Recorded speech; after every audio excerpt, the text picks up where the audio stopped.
A gente está recebendo aqui no estúdio da Rádio Bandeirantes a visita do governador do Espírito Santo, Renato Casagrande, que eu tenho de cara uma pergunta para o senhor, para saber se tem algum clube que o senhor está torcendo lá na Copa do Mundo de Clubes da FIFA. Tem? Tem? E é qual? É o Botafogo. Então o senhor vai ter que falar com o Cláudio Zaidan, que é um botafoguense do outro lado da linha. O senhor botafoguense há quanto tempo? Desde que eu nasci, eu sou botafoguense. É mesmo? É de torcer de verdade? É porque quando eu nasci final de 1960, os times cariocas eram times muito presentes no Rio de Janeiro, assim, do Rio de Janeiro lá no Espírito Santo, né? Então, muitos capixabas torcem por times cariocas e alguns agora também, uma parte torce para times paulistas. E minha família era toda botafoguense, até porque na década de 60, 70, o Botafogo tinha Selefogo, né? Uhum. Então, a gente passou a acompanhar o futebol. E eu também sou muito bom de bola, então acaba que... É fato ou é fato? É fato. Não é fake, tá, não é fato. Então, então passei a torcer Botafogo. Então, só do Botafogo estar no Mundial, já é pra nós uma vitória do botafoguense. Maravilha. O botafoguense... Eu estive, inclusive, lá em Buenos Aires, na final. Você esteve na final? Tive lá. Que maravilha. Ô Zaidan, eu juro que eu não sabia, viu? Foi uma coincidência. Mas tem um botafoguense, governador do estado, que tá aqui, veio gravar o Canal Livre. Governador Renato Casagrande tá conosco aqui. Somos maioria nesse instante, né? E o governador sabe da... Foram 3 jogadores do Botafogo campeões do mundo na final em 58 e 5 jogadores do Botafogo em 62. Muito bem. Agora, governador, o futebol, claro, é muito mais do que o ópio do povo, né? O futebol hoje é um grande negócio e, claro, é uma paixão nacional, isso é indiscutível. Mas, ainda que fosse só o ópio do povo, o povo brasileiro anda precisando de ópios, né? De distrações ou de coisas que amenizem essa crise permanente. Mas é isso que eu pergunto ao senhor. Nós temos números positivos como redução do desemprego, 2 anos seguidos com o PIB acima de 3%, mas os preços estão altos e parece haver não mais do que uma desconfiança, né? Uma irritação geral, meio difusa, não se sabe exatamente qual o motivo. E isso parece refletir nas pesquisas. Como é que o senhor enxerga esse momento em que há números até positivos na economia, mas o governo muito mal avaliado? Olha, Zaidan, a pergunta sua é uma pergunta importante porque é isso mesmo. Assim, o governo precisa de uma unidade na comunicação e, naturalmente, essa unidade sem erros, né? Isso para poder apresentar resultados positivos, desemprego recorde, desemprego menor em termos um dado recorde de baixa taxa de desemprego, inflação tá um pouquinho acima da meta, do teto da meta, mas tá a inflação controlada, né? O governo conseguiu reduzir desmatamento em alguns biomas, o governo consegue alguns resultados importantes, lançou a NIB, Nova Indústria Brasil, que é uma política importante, então tem resultados positivos, mas alguns erros do governo do final do ano passado para cá causou um rombo, efetivamente, no governo, na imagem do governo, e o governo não está conseguindo reagir. Até porque assim, o ambiente político é desfavorável ao governo, né? Você vê um Congresso hoje, que é um Congresso que passou a ser um ordenador de despesa, controla 50% do orçamento, é controlado pelo Congresso Nacional. E o Congresso Nacional não tem esse papel, essa tarefa, então tem uma anomalia institucional no Brasil, né, com um Congresso que executa, né, com um Supremo que é protagonista em quase tudo, tá certo? E com um governo encurralado, porque não tem recurso para poder enfrentar um momento de juros altos, como nós temos hoje, isso consome o orçamento do governo, e ele então está ali sem flexibilidade para poder apresentar essa confiança, porque na verdade é uma crise de desconfiança. Então, apresentar e conquistar a confiança da população brasileira, e a população brasileira, mesmo tendo os resultados bons, acaba tendo uma imagem, né, da falta de projeção futura para o Brasil, e isso cria essa desesperança da população brasileira.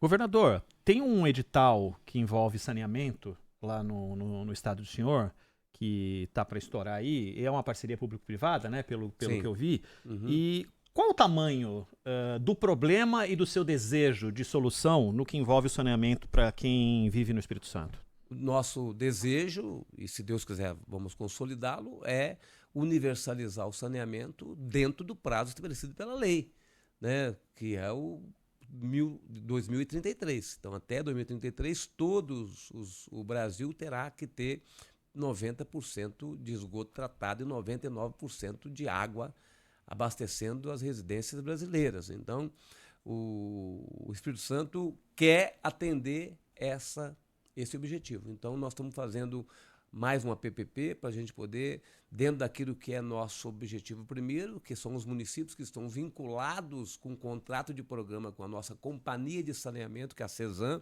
a gente poder garantir esse objetivo. Ao mesmo tempo, trabalhando os outros 32 municípios, que são um sistema autônomo de água e esgoto, SAIS, né, para que a gente também possa ajudá-los, como estamos fazendo, dentro da lei federal, também a alcançar esse objetivo. Mas neste momento, agora no dia 17, na semana que vem, nós estaremos na B3 fazendo o leilão de 2 lotes, né, de saneamento básico, de tratamento de esgoto, num investimento, num montante nos 2 lotes de 7 bilhões de reais.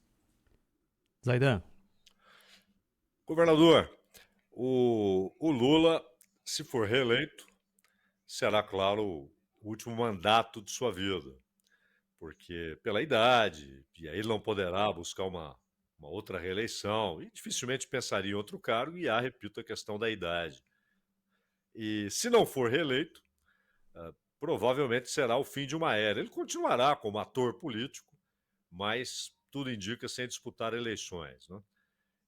Primeiro, o PSB já tem como definido que marchará com a candidatura de Lula. E, pessoalmente, o senhor apoia que Geraldo Alckmin seja mais uma vez candidato a vice ou candidato a governador de São Paulo? E um segundo ponto, como é que o senhor imagina que esse setor específico da esquerda, o setor petista ali, também com o PSOL, etc., se já está preparado para um pós-Lula?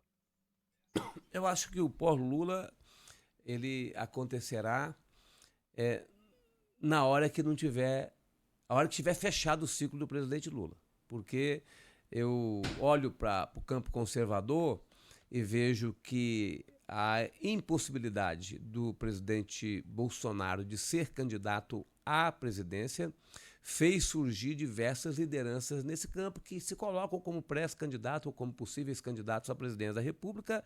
Então, a ausência de um líder maior, né, fez surgir outras lideranças com capacidade de debater o Brasil. Também, se o Lula for candidato e ganhar a eleição, ele termina o ciclo dele. Se ele for candidato e perder a eleição, também termina um ciclo político dele como presidente da República. E vai surgir também novas lideranças nesse campo progressista a partir deste momento, até porque ninguém se coloca neste momento, porque o presidente Lula é uma liderança importante, uma liderança popular importante, e ele se coloca de novo como candidato a presidente da República, então ninguém se coloca nesse campo como candidato. Então isso vai surgir a partir da hora dele fechar o ciclo político de presidente da República dele. O PSB, com a candidatura do presidente Lula, o PSB vai discutir isso ainda em congressos, né, no ano que vem, que é o ano, de fato, de decisão,